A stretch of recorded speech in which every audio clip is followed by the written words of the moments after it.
So dear students, हम Thomas calculus की exercise 3.6 को कर रहे थे और हमने क्वेश्चन 1 to 10 तक किए थे। अब हम क्वेश्चन नंबर 11 से स्टार्ट कर रहे हैं। प्रीवियस क्वेश्चंस आप लोगों को थॉमस कैलकुलस एक्सरसाइज 3.6 के नाम से जो प्लेलिस्ट है उसके अंदर मिल जाएंगे। ठीक है, यहाँ पर हम क्वेश्चन नंबर 11 से स्टार्ट कर रहे हैं और इन क्वेश्चंस में भी हमसे यही डिमांड की गई है कि ये जो आपको फंक्शन गिवन है आपने उस फंक्शन का फर्स्ट डेरिवेटिव फाइंड आउट कर लेना है। ठीक है, तो यहाँ पर जो आपके सामने क्वेश्चन है आप लोग देख सकते हैं। आपने इस क्वेश्चन को सिंप्लीफाई कर लेना है। इसको मैं लिख सकती हूँ टी स्क्वायर और इसकी होल पावर, क्योंकि यहाँ पर 7 है तो मैं लिख सकती हूँ 1/7। ठीक है, अब इसको मैं फर्दर कर सकती हूँ टी की पावर 2/7। ठीक है, तो ये मैंने क्या किया, अपने क्वेश्चन को पहले सिंप्लीफाई कर लिया। अब सिंप्लीफाई करने के बाद जब मैं डेरिवेटिव अप्लाई करूंगी तो क्योंकि यहाँ पर वेरिएबल टी है तो ये क्या हो जाएगा, ds/dt is equals to d/dt of t की पावर 2/7। ठीक है, तो यहाँ पर क्लियरली आपको नजर आ रहा है कि हमारे पास पावर रूल अप्लाई होगा। पावर रूल के अकॉर्डिंग क्या होता है कि पावर नीचे आ जाएगी, यानी 2/7 नीचे आ जाएगा, पावर में से 1 सब्ट्रैक्ट, यानी t की पावर जो है वो जाएगी 2/7 -1 और d/dt इसका आ जाता है जो आपके पास वेरिएबल होता है, यानी t जो है उसका आ जाएगा। ठीक है, तो यहाँ पर अब आपने इसको फर्दर सॉल्व करना है तो ये हो जाएगा 2/7 टी की पावर, यहाँ पर आप या तो एलसीएम ले लें या फिर आपने डायरेक्टली इसको अपनी कैलकुलेटर में पुट करना है। आपके पास आंसर आएगा -5/7 और इसको जब आप डेरिवेट करेंगे इसका आंसर आएगा 1। तो यहाँ पर आप 1 लिखे ना लिखे कोई फर्क नहीं पड़ता, यही आपका आंसर है। ये बहुत ही सिंपल क्वेश्चन था, क्वेश्चन नंबर 11। इसी तरीके का सिंपल सा क्वेश्चन है क्वेश्चन नंबर 12।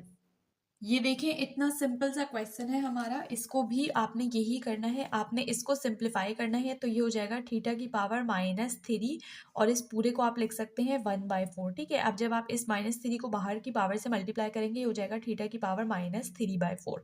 अब आपने जो है वो डेरिवेट करना है तो आप लिख सकते हैं d/d theta of r is equals to d/d theta of theta की पावर -3/4। ठीक है, यहाँ पर अब आपने अप्लाई करना है दोबारा से पावर रूल। तो पावर रूल के अकॉर्डिंग पावर नीचे यानी -3/4, थीटा की नई पावर क्या हो जाएगी -3/4 -1, क्योंकि पावर में से 1 सब्ट्रैक्ट करते हैं। तो जब आप करेंगे -3/4 -1 तो आपके पास ये जो बनेगा वो बनेगा थीटा की पावर -3/4, एक सेकेंड, -7/4। ठीक है, ये आपने डायरेक्ट कैलकुलेटर के अंदर पुट कर लेना है और जब आपने दोबारा से थीटा को डेरिवेट करना है उसका आंसर 1 ही आएगा। तो ये बहुत सिंपल था।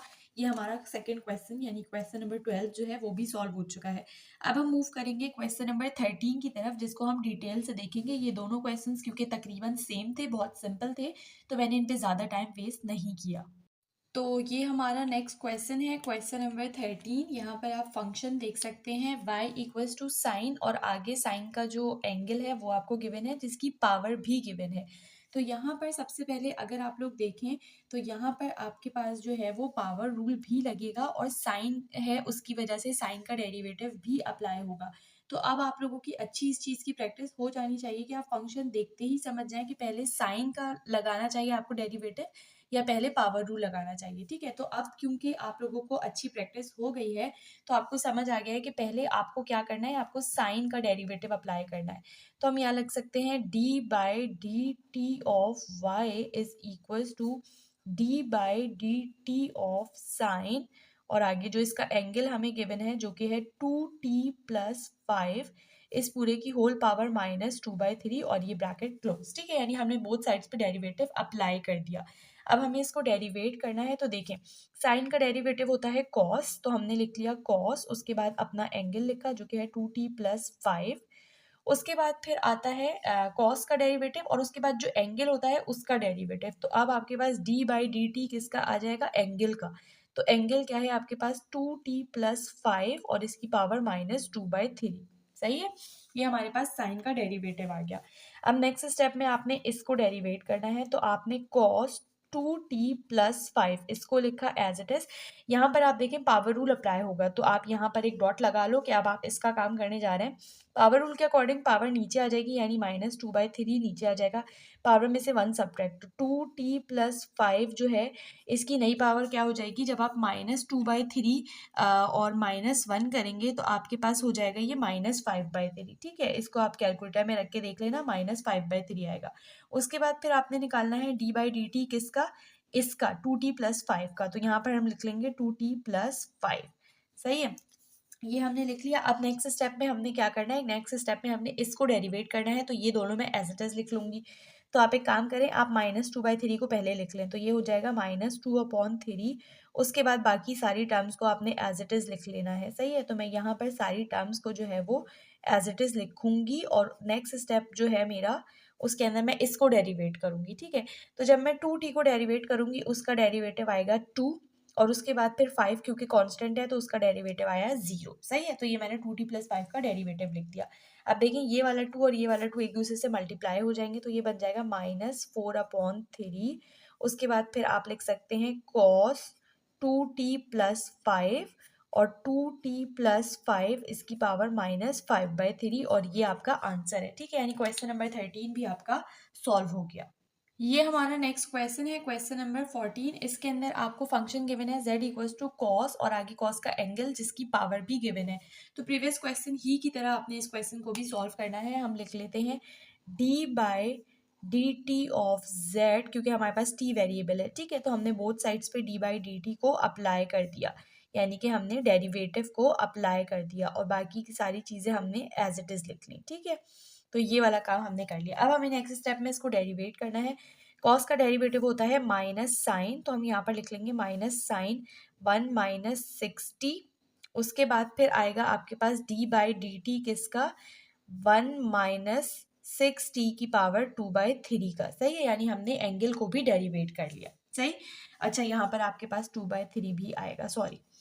तो ये हमने डेरिवेट कर लिया, ठीक है। अब आपने क्या करना है, अब आपने इसको डेरिवेट करना है नेक्स्ट स्टेप में। तो नेक्स्ट स्टेप में हम इसको डेरिवेट कर लेते हैं। तो हमने -sin 1 - 6t की पावर 2/3 इसको एज इट इज लिखा। इसको जब आपने डेरिवेट किया तो यहाँ पर अप्लाई होगा पावर रूल।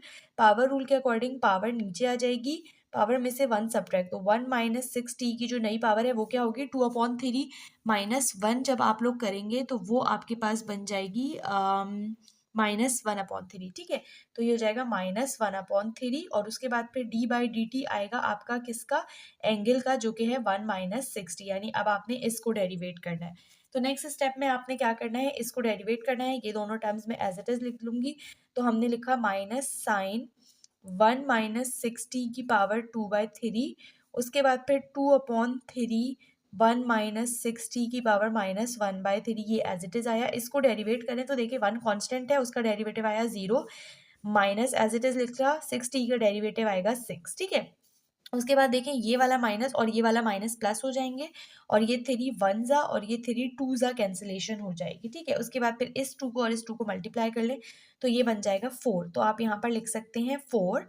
उसके बाद फिर ये वाली टर्म लिख लें जो कि है sin 1 - 6t की पावर 2/3 और उसके बाद फिर ये वाली टर्म आपकी रहती है जो कि है 1 - 6t की पावर -1/3। तो ये हमारा सिंपल सा जो है वो आंसर आ चुका है इस वाले क्वेश्चन के लिए। उसके बाद हमने करना है अपना नेक्स्ट क्वेश्चन। अच्छा, अब इस वाले क्वेश्चन को आप लोग किस तरह से सिंप्लीफाई कर सकते हैं, आप लिख सकते हैं f(x) = 1 - √x की पावर हाफ। क्या किया मैंने, ये जो ये वाला रूट था, मेन रूट था, उसको हाफ कर दिया और इस वाले को अभी मैंने एज इट इज रहने दिया, ठीक है। तो ये फंक्शन मेरा सिंप्लीफाई हो गया। अब आपने इसका जो है वो डेरिवेटिव निकालना है, तो हम लिखेंगे f'(x) = इसके ऊपर अप्लाई होगा पावर रूल। तो पावर रूल के अकॉर्डिंग पावर नीचे आई, यानी हाफ नीचे आया। 1 - √x की जो नई पावर है वो क्या होगी, हाफ में से आपने 1 को सब्ट्रैक्ट कर देना है। तो जब आप हाफ में से 1 सब्ट्रैक्ट करेंगे आपके पास आंसर आएगा -हाफ और d/dx किसका आएगा आपके पास, वेरिएबल जो होता है उसके रिस्पेक्ट से लेते हैं ना, तो यहाँ पर वेरिएबल x है तो d/dx किसका आएगा आपके पास 1 माइनस इस √x का, तो √x की जगह मैं लिख सकती हूँ x की पावर हाफ, सही है। क्या किया हमने, पावर नीचे आई, पावर में से 1 सब्ट्रैक्ट किया और जो अंदर आपका फंक्शन यानी बॉक्स जो होता है उसको हम डेरिवेट करते हैं, तो वो मैंने यहाँ पर लिख लिया, सही है। अब नेक्स्ट स्टेप में आपने इसको डेरिवेट करना है, तो यहाँ पर आप लिख सकते हैं half as it is 1 - √x की power -half as it is. इसको डेरिवेट करें तो देखें, इसको जब आप डेरिवेट करेंगे 1 कांस्टेंट है, उसका डेरिवेटिव आ जाएगा 0, जो कि मैं नहीं लिखूंगी, ये माइनस एज इट इज आया। इसके ऊपर पावर रूल अप्लाई होगा, पावर रूल के अकॉर्डिंग पावर नीचे यानी हाफ नीचे, x की नई पावर क्या बन जाएगी, हाफ माइनस वन। तो हाफ में से जब आप वन को सब्ट्रैक्ट करेंगे तो आपके पास बचेगा माइनस हाफ, और उसके बाद जब आप x का डेरिवेटिव लोगे वो आएगा वन। सही है, यानी मैंने पावर रूल सिंपली यहाँ पर अप्लाई कर दिया है। अब पावर रूल अप्लाई करने के बाद आपने क्या करना है, आपने सिर्फ और सिर्फ इस क्वेश्चन को फर्दर सिंप्लीफाई करना है। तो सिंप्लीफाई करने के लिए देखें ये क्या हो जाएगा, आप यहाँ पर लिख सकते हैं 1/2 इंटू 2 विल बिकम 4। ये माइनस का साइन आप पहले ले लें, उसके बाद देखें इसको भी नीचे लेकर आ जाएं और इसको भी नीचे लेकर आ जाएं, ताकि आपके दोनों ये जो है पॉजिटिव में आ जाए पावर। सही है, तो ये हो जाएगा रूट, सॉरी एक सेकेंड, ये रूट नहीं है, ये है 1 माइनस रूट एक्स की पावर हाफ, और उसके बाद x की पावर हाफ, ये भी नीचे आएगा। ठीक है, x की पावर हाफ। अब देखें इसको आप इस तरह से लिख सकते हैं, -1/4 को आपने एज इट इज लिखा। ये देखिए ये है 1 माइनस रूट एक्स की पावर हाफ और यहाँ पर x की पावर हाफ।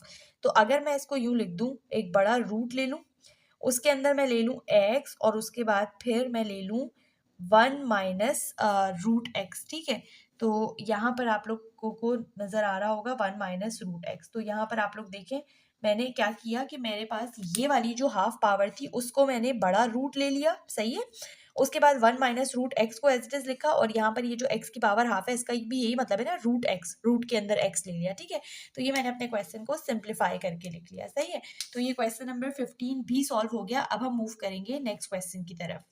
ये नेक्स्ट क्वेश्चन है हमारा क्वेश्चन नंबर 16। इसके अंदर अगर आप डेरिवेटिव लेना शुरू करें तो हम देखें, हम लिख सकते हैं g prime x is equals to, two constant है, इसको आपने बाहर ले लिया, अंदर आपने ब्रैकेट को यूज़ कर लिया। ठीक है, अब देखें ब्रैकेट को जब आपने यूज़ किया तो इस पूरे के ऊपर होल पावर है, तो इसके ऊपर अप्लाई हो जाएगा पावर रूल। तो पावर रूल के अकॉर्डिंग पावर नीचे, यानी -1/3 नीचे आ जाएगा।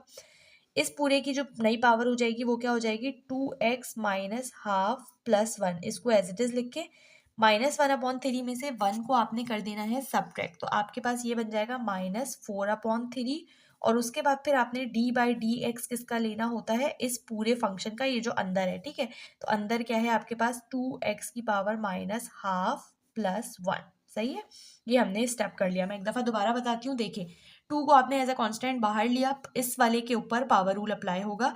पावर रूल के अकॉर्डिंग पावर नीचे आई, पावर में से 1 सब्ट्रैक्ट कर देते हैं, तो -1/3 -1 किया, वो बना -4/3, और उसके बाद फिर ये जो अंदर होती है चीज़ उसको डेरिवेट करते हैं, तो वो हमने यहाँ पर लिख ली। ठीक है, बहुत ही सिंपल सा स्टेप है। अब नेक्स्ट स्टेप आप करें तो 2 आपने एज इट इज लिखा, -1/3 एज इट इज लिखा, उसके बाद ये जो 2x की power half plus one whole power -4/3 है, ये आपने एज इट इज लिखा। ठीक है, अब आपने क्या करना है, इस वाले को डेरिवेट करना है। तो यहाँ पर आप डेरिवेट करें तो देखें 2 को आपने एज अ कांस्टेंट बाहर ही रखा, x की पावर माइनस हाफ है, इसके ऊपर आपने अप्लाई कर देना है पावर रूल। तो पावर रूल के अकॉर्डिंग आपके पास क्या होगा, पावर नीचे आ जाएगी, यानी माइनस हाफ नीचे आ जाएगा, पावर में से 1 सब्ट्रैक्ट, तो x की नई पावर क्या बन जाएगी, -1/2 -1 विल बिकम -3/2। ठीक है, -3/2, और उसके बाद जब आप x को डेरिवेट करेंगे वो आएगा 1, और फिर +1, क्योंकि ये कांस्टेंट है इसका डेरिवेटिव 0 आएगा, आप नहीं लिखें। ठीक है, तो ये हमने ब्रैकेट को क्लोज किया और ये मैंने मेन ब्रैकेट क्लोज कर दिया। ठीक है, अब यहाँ पर आप देखें क्या हुआ, आपके पास ये वाला 2 जो है वो इस वाले 2 को कैंसिल आउट कर देगा। उसके बाद आपके पास क्या होगा, ये वाला माइनस साइन और ये वाला माइनस साइन जो है वो प्लस हो जाएगा, और यहाँ पर आप कर सकते हैं, तो आपके पास ये 2 अंदर जाके मल्टीप्लाई हुआ, तो ये बना 2/3। उसके बाद यहाँ से आप लिख सकते हैं 2x की power minus half plus one whole power है -4/3, और उसके बाद फिर जो है यहाँ पर x जो है वो -3/2 में आपके साथ मल्टीप्लाई हो रहा है यहाँ पर। ठीक है, तो यहाँ पर आप लोग चाहें तो यहीं पर क्वेश्चन का जो आंसर है वो ख़त्म कर सकते हैं। अदरवाइज एक काम आप ये कर सकते हैं कि ये जो x की पावर -3/2 है इसको आप डिनोमिनेटर में 3 के साथ ले आएंगे और पावर जो है वो आपकी पॉजिटिव हो जाएगी। सही है, बट मैं आंसर को यहीं पर ख़त्म कर रही हूँ। तो ये अगला स्टेप आपने करना है या नहीं, ये आपकी टोटली अपनी चॉइस है। अब हम चलेंगे अपने नेक्स्ट क्वेश्चन की तरफ। ये क्वेश्चन नंबर 17 है। ठीक है, इसको अगर आप लोग सिंप्लीफाई करना चाहते हैं तो आप लिख सकते हैं h theta equals to 1 plus cos 2 theta, इसकी होल पावर क्या है, ये क्यूब है ना यहाँ पर, तो 1/3। ठीक है, क्यूब रूट था तो हमने 1/3 कर दिया। अब क्वेश्चन सिंप्लीफाई हो गया। अब आप इसको डेरिवेट करें तो आप लिख सकते हैं H prime theta is equals to, इसके ऊपर अप्लाई करें पावर रूल, तो पावर रूल के अकॉर्डिंग पावर नीचे यानी 1/3 नीचे, इस पूरे की जो नई पावर है वो क्या बन जाएगी 1/3 -1। तो पहले हम इसको लिख लेते हैं जो कि है 1 प्लस कॉस 2 थीटा, इसकी नई पावर क्या होगी 1/3 -1, ठीक है। और उसके बाद फिर हमारे पास क्या होगा d/d थीटा ऑफ इस पूरे का यानी 1 प्लस कॉस 2 थीटा का, तो हम लिख लेते हैं 1 प्लस कॉस 2 थीटा, सही है। यानी पावर नीचे, पावर में से 1 सब्ट्रैक्ट करते हैं और उसके बाद फिर जो आपका ये एंगल होता है उसको डेरिवेट करते हैं। तो ये मैंने सिंपली पावर रूल अप्लाई कर दिया, सही। नेक्स्ट स्टेप में आप क्या करें 1/3 को एज इट इज लिखें 1 प्लस कॉस 2 थीटा, और उसके बाद फिर यहाँ पर जब आप 1/3 -1 करेंगे तो आपके पास आएगा -2/3, ठीक है। अब यहाँ पर इसको अगर आप डेरिवेट करें तो मैंने कहा 1 जो है कांस्टेंट है उसका डेरिवेटिव 0 आएगा, मत लिखें। कॉस 2 थीटा को डेरिवेट करना शुरू करें तो देखें कॉस का डेरिवेटिव होता है माइनस साइन, उसके बाद एंगल एज इट इज आएगा यानी 2 थीटा। उसके बाद फिर आपको 2 थीटा को भी डेरिवेट करना है, तो 2 थीटा का डेरिवेटिव क्या आता है 2 आता है। ये मैंने ज़रा सा स्टेप डायरेक्ट किया है, अगर आप लोग चाहें तो आप नेक्स्ट स्टेप में d/d थीटा ऑफ 2 थीटा लिख के उसके बाद डेरिवेट करें, या डायरेक्ट आपने इसको डेरिवेट कर दिया, ये आपकी अपनी चॉइस है। अगर आपके अब स्टेप्स अच्छे हो गए हैं, आपकी प्रैक्टिस हो गई है, तो आप थोड़ा सा ये वाला काम डायरेक्ट भी कर सकते हैं, सही है।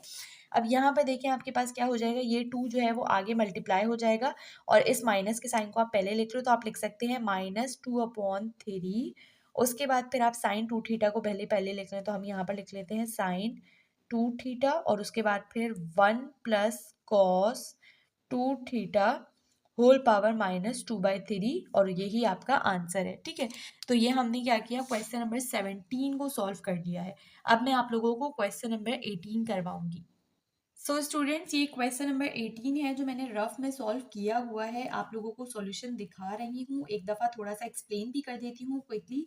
तो हमारे पास फंक्शन था K theta equals to sine theta plus 5, ये इसका एंगल है और इस पूरे की होल पावर है 5/4। तो हमने क्या किया, हमें पता है कि अब हमारे पास पहले पावर रूल अप्लाई होगा, तो पावर रूल के अकॉर्डिंग क्या होता है, पावर नीचे आ जाती है, पावर में से एक सब्ट्रैक्ट कर देते हैं और उसके बाद जो एंगल या जो आपका पूरा फंक्शन होता है उसको दोबारा से डेरिवेट करते हैं, ठीक है। तो हमने यही काम किया, पावर नीचे आई, पावर में से 1 सब्ट्रैक्ट और जो पूरा मेरा फंक्शन था उसको दोबारा से डेरिवेट कर दिया। नेक्स्ट स्टेप में यहाँ पर आपके पास ये दोनों टर्म्स एज इट इज आई हैं, सिर्फ और सिर्फ हमने 5/4 -1 जो है उसका आंसर यहाँ पर लिखा है। उसके बाद यहाँ पर जब हमने डेरिवेट किया तो देखिए साइन का होता है डेरिवेटिव कॉस, और उसके बाद फिर जो एंगल होता है उसको दोबारा डेरिवेट करते हैं, तो यहाँ पर हमने एंगल को दोबारा डेरिवेट करने के लिए लिख लिया, सही है। अब यहाँ पर हमने क्या किया, इन तीनों को हमने यहाँ पर एज इट इज लिखा, सिर्फ इस स्टेप में चेंजेस है, वो भी क्या है कि हमने इसको डेरिवेट किया तो थीटा का डेरिवेटिव आया 1 और 5 कांस्टेंट था उसका डेरिवेटिव आया 0। उसके बाद हमारे पास क्या हुआ, हमारे पास ये वाली टर्म 1 + 0 जो है वो तो खत्म हो जाएगी क्योंकि 1 मल्टीप्लाई होगा तो सेम आंसर देगा। तो इन तीनों को हमने क्या किया, हमने इन तीनों को एज इट इज लिख लिया। तो ये हमारे पास बहुत ही सिंपल सा क्वेश्चन नंबर 18 था जो कि मैंने आप लोगों को दिखा दिया है।